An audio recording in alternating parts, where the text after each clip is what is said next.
So, welcome to the second part of the lecture. Today we will go through two examples for superpositions, and I hope you guys can really focus on how to learn this technique. Thank you. Let us consider this first example, how to implement superpositions in circuit analysis.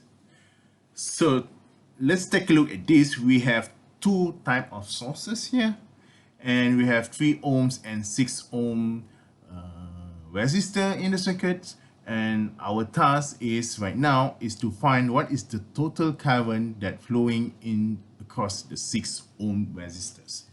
So we can use, since we have two independent sources here, we can use now superposition theorem as one way to solve it. First, take a look. The first step is take out the current source and calculate the current and denoted as I1 due to 6 volt voltage source. When we take out the current source, as we discussed previously, we need to move it or to change it into the open circuit situation. So in this case, we have just the 6 volt will the current will flow only across 3 ohms and 6 ohm path only. So here we can easily calculate the current that across 6 ohms is I due to 6 volt is equal to total voltage divided by RT or total resistance. This is because the resistance is in series situation in this condition. Since this path has been open circuit, so 3 ohm and 6 ohms right now is in series, right? So this is equivalent to 6 divided by 3 plus 6, and here we get 2/3 ampere. So now we already determined the current that flow into 6 ohm due to 6 volt is 2/3 ampere or 0.6667 ampere. Then the next step we need to do is, since we have two, we need to repeat the process for current source. So since we have the voltage source initially here, then we replace it into a short circuit situation, and the current source here is as a 2 ampere will have divided into two paths, path of 3 ohms and path of 6 ohms. So here we can use the current divider rules in order to determine what is the current that is flowing across 6 ohms. Using current divider rules, I due to 2 ampere can be calculated as equal to R 3 ohms divided by R 3 ohms plus R 6 ohms and times the total current source in 2 ampere. Here you get the total current produced by 2 ampere across the path of 6 ohm is equal to 2/3 amperes.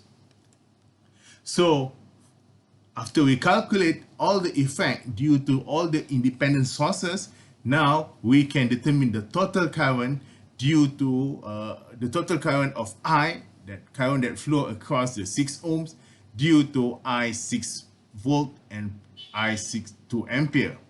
So when we sum up all together, 2/3 plus 2/3, now finally we able to determine the value of I is equal 4/3 ampere.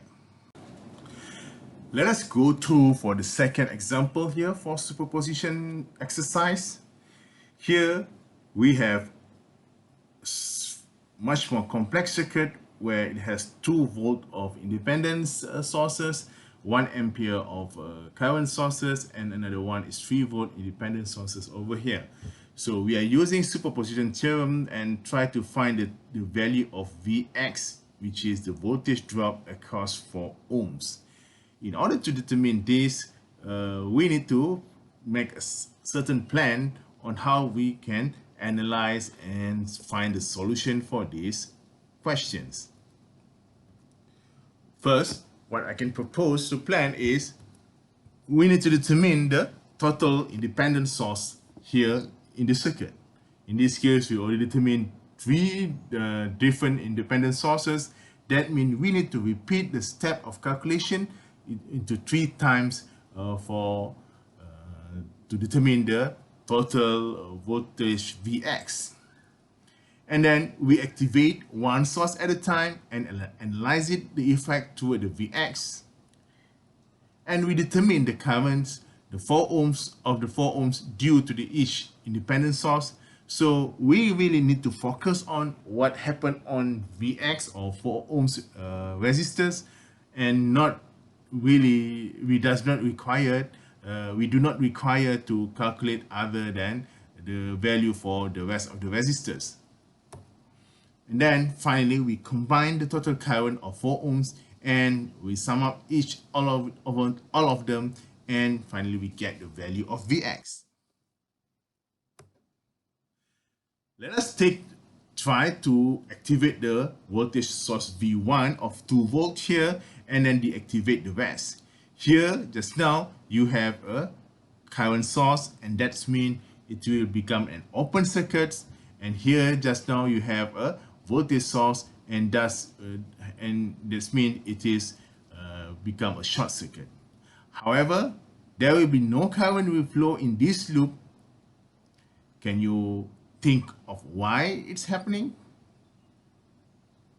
This is obviously because the open circuit of current source here causing there is an open line here, and this path has become the open, not a closed loop anymore. So no current from 2 volts contribute by the 2 volt will be able to flow across these 7 and 8 ohms.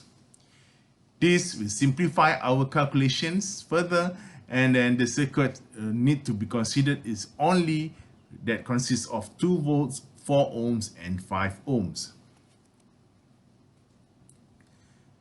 So here we can calculate the I value due to 4 and 5 ohms, and this has become IV equal IR. So I is equal to 2/9 ampere.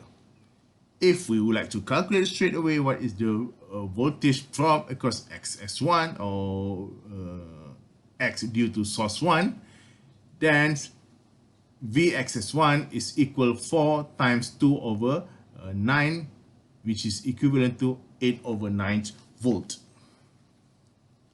Next, what we need to do is to activate the source current I1 and deactivate the rest.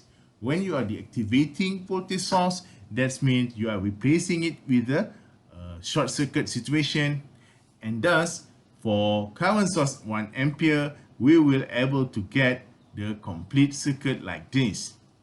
So what we need to remember, our target or our zeal or our purpose is to calculate the current across 4 ohms.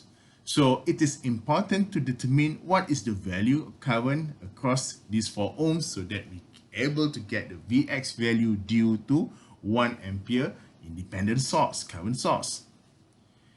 Here we can do the assumption, the initial assumption in which current will flow from the current source.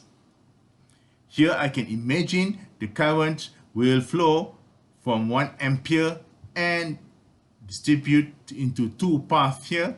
It become I1, which is current that flow into 8 ohms, and I2, which is current that flow into 7 ohms. The question is, do we need to really know what is the value of I1 and I2? Let us investigate and do the assumption further. What happened to I1 and I2? Based on this path, as you can see, this path will meet again at this point, where right now the I1 and I2 will combine at this junction and flows into 6 ohm resistor. Here, if I denote it as the IS, I source value, can you tell me what is the value of IS? obviously, current Kirchhoff law has told us the summation of input of at one point is equal to the current that out from that point. So if we have 1 ampere over here and I1 and I2, the summation of I1 and I2 will become 1 ampere back.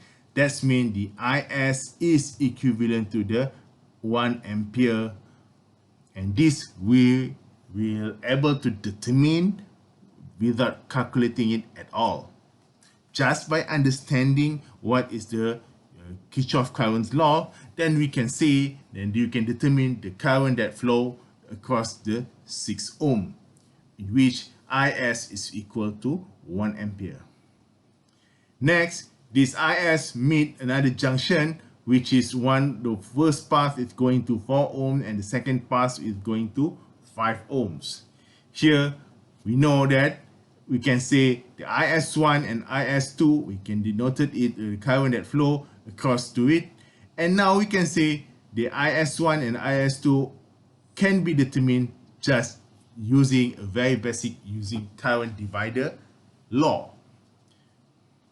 Here, the IS2 is equal to 5 over 4 plus 5 times 1 ampere. So you will get Vx 5 over 9 ampere for IS1, IS2. So Vx due to S2 is equal 4 times 5 over 9, and this will give us 20 over 9 volt. Take a look at the polarity of the resistors across the resistor. Here you have okay, tak apalah, stop lagi sekejap.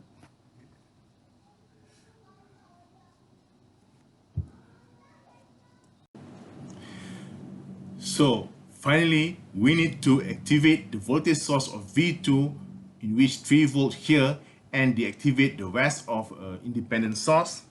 Here we as usual for current source, we will make it open circuit here, and another voltage source here should be a short circuit. So as you can see, this 3 volt will not able to contribute anything to Vx because there is no current flow across this Vx due to this open circuit effect. So no current flow means no voltage Vx contributed by voltage source V2, and from here we will come up with the total Vx is the sum of voltage due to all 3 sources. Here we can calculate the Vx is equal 0.89 volt minus 2.22 volts plus 0 volt from the 3 volt, and this will give us negative 1.33 volt with respect to this polarity of Vx.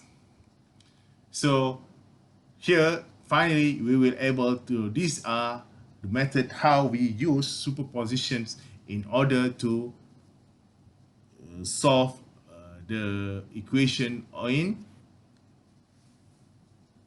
analyzing circuit.